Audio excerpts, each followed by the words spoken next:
tau, ko te whakawā te whaiakene. E mihi ana ki ngā wai o te tauhi.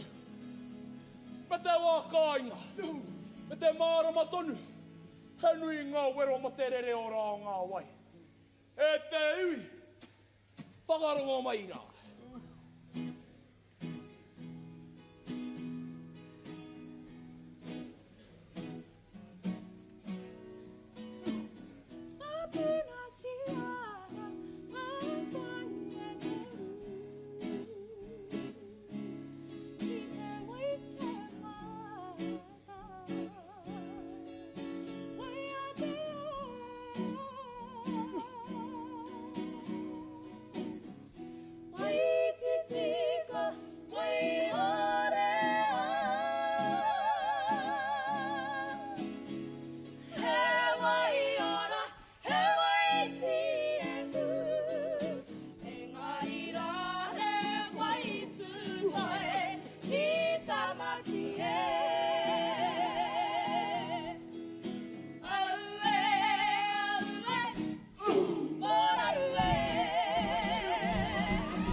Knocking down, fight for!